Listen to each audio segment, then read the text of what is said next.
Halık-ı alemi bize tarif ve ilan eden deliller ve bürhanlar la yuad ve la yusadır. O delillerin en büyükleri üçtür. Birincisi, bazı ayetlerini gördüğün, işittiğin şu kitab-ı kebir kainattır.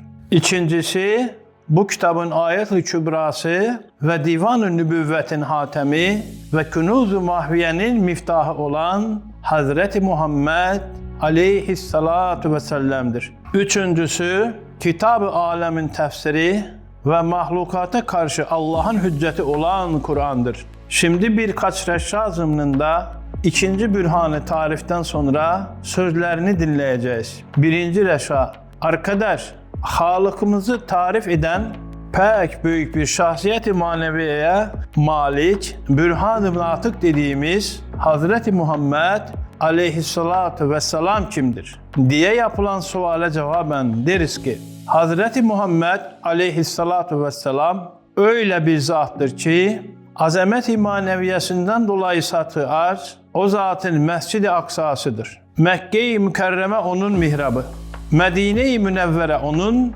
minberi fazl-ı kemalidir.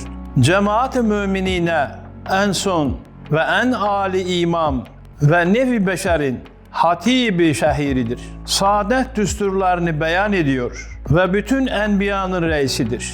Onları tezkiye ve tasdik ediyor. Çünkü dini bütün dinlerin esasatını camidir ve bütün evliyanın başıdır. Şems-i risaletiyle onları terbiye ve tenvir ediyor. O zat aleyhissalatu vesselam öyle bir kutup ve nokta-i merkeziyedir ki onun halka-i zikrinde bulunan bütün enbiya-ı ahyar, ebrar-ı sıddıkın onun gelmesine müttefik ve kelam-ı nutkuyla natıktırlar. Ve öyle bir şecere-i nuraniyedir ki damar ve kökleri enbiyanın esasat-ı semaviyesidir. Dal ve budakları evliyanın maarif-i ilhamiyesidir.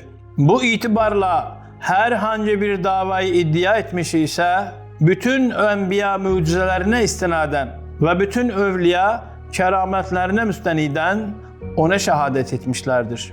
Evet, bütün davalarının tasdiklerini işaret eden bütün kamillerinin hatem ve mühürleri vardır.